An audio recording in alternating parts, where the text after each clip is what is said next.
વેસાણ ગામે રહેતા વૃદ્ધની જમીન ભૂમાફિયાઓએ બોગસ દસ્તાવેજ બનાવી પચાવ્યાનો મામલે સુરતની અટવા પોલીસે ધરપકડ કરી છે। બંને આરોપીઓએ બોગસ દસ્તાવેજો બનાવી જમીન ખરીદનાર પાસેથી ₹3.41 લાખનો ચેક લીધો હતો। આ સમગ્ર મામલે વૃદ્ધને જાણ થતાં રજિસ્ટ્રાર કચેરીમાં વાંધા અરજી આપતા ભાંડો ફૂટ્યો છે। સુરત શહેરના ભેસાણ ખાતે આવેલા એક જમીન પ્રકરણમાં બે આરોપીઓની અટવા પોલીસ દ્વારા ધરપકડ કરવામાં આવી છે। આરોપીઓ દ્વારા 72 વર્ષીય વૃદ્ધ એવા કુરુશ પટેલની જમીન કુરુશ પટેલના જ બનાવટી દસ્તાવેજો ઉભા કરી અન્ય વ્યક્તિને વેચી આશરે ₹3.30 કરોડ ખરીદનાર પાસેથી લઈ લીધા હતા। 72 વર્ષીય તેના દસ્તાવેજો પુરાવા બાબતે ગંધ આવતા તેમને હજીરા સબ રજિસ્ટ્રારને વાંધા અરજી કરી હતી।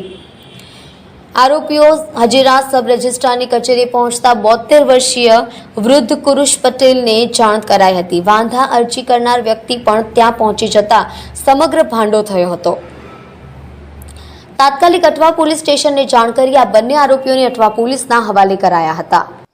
ये भैसान गांव की एक 40 बीघा जमीन है जो एक पारसी बाबा की जमीन है और उन्होंने एक वांदा अर्जी दी हुई थी सब रजिस्ट्रार में कि इस ज़मीन का कोई दस्तावेज कराने आए तो ये मेरा मोबाइल नंबर है, ये मेरा एड्रेस है, मुझे जान किया जाए। तो सब रजिस्ट्रार के पास जब उस ज़मीन का दस्तावेज कराने के लिए पहुंचा तो उसने वांदा अर्जी को देखा और सब रजिस्ट्रार ने एक्टिवली उनको फ़ोन किया तब पता लगा कि ये जो दस्तावेज करवाने के लिए आए हैं ये वो लोग नहीं हैं जिनकी वास्तव में वो ज़मीन है। तो उन्होंने पुलिस को जान किया। तो वहाँ पे उस समय एक आदमी जो ज़मीन के मूल मालिक के बिहाफ पे ज़मीन का दस्तावेज करवाने आया था उसका नाम जाकिर हुसैन है और ये वेरावल गिर सोमनाथ का रहने वाला है, वो मौके पे पकड़ा गया। दूसरा जो ज़मीन का दलाल था मुकेश मेंदपरा, ये सरथाना एरिया में ज़मीन की दलाली का काम करता है, वो मौके पे था, वो पकड़ा गया। और दूसरे 2 लोग साथ में थे, एक पीयूष शाह और एक अकबर करके, अकबर गिर सोमनाथ का रहने वाला है। ये दोनों वहाँ से पुलिस के आने से पहले भाग गए। तो 2 लोगों को अरेस्ट किया गया है और पूछताछ में सामने आया कि इन लोगों ने कई दिन से मार्च अप्रैल से ये लोग उस ज़मीन को देख रहे थे कि किस तरह से इसका दस्तावेज करवाया जाए। पहले उन्होंने फेक डॉक्यूमेंट बनाए, पहले उन्होंने आदमी ढूंढा कि जो ज़मीन का मूल मालिक है उसमें मिलती जुलती शक्ल का कोई आदमी चाहिए। तो प्रारंभिक पूछताछ में सामने आया कि अकबर ने इसमें मदद किया कि ये आदमी एक वेरावल में है जिसकी शक्ल उससे थोड़ी मिलती है। तो उस आदमी को उन्होंने यहाँ पे बुलाया, उसके नाम से RBL बैंक में पहले अकाउंट खुलवाया ज़मीन के मूल मालिक के नाम पे और आधार कार्ड, पैन कार्ड और वोटर ID ये तीनों फेक डॉक्यूमेंट बनाए जो अभी प्रारंभिक पूछताछ में इतना सामने आया कि वो अकबर ने बनवा के दिए।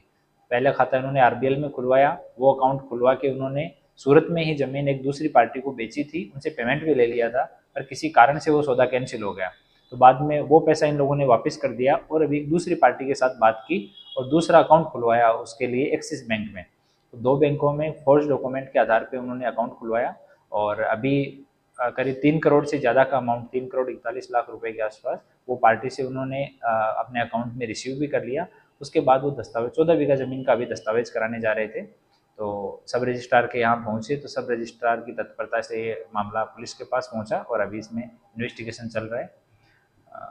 टोटल जो जमीन है सर कितनी कीमत की और जो मूल मालिक है उसे किस तरह पता चला और जो उसका जो नाम धारण के दूसरा बंदा बना उसका नाम क्या था? ये टोटल 40 बीघा जमीन है, उसमें से 14 बीघा का अभी सौदा हो रहा था और जमीन के मूल मालिक हैं वो पारसी हैं, बुजुर्ग हैं, उन्होंने वांदा अर्जी दी हुई थी इसलिए सब रजिस्ट्रार ने उनको कॉल किया और इस वजह से ये पूरा मैटर जो है वो सामने आया।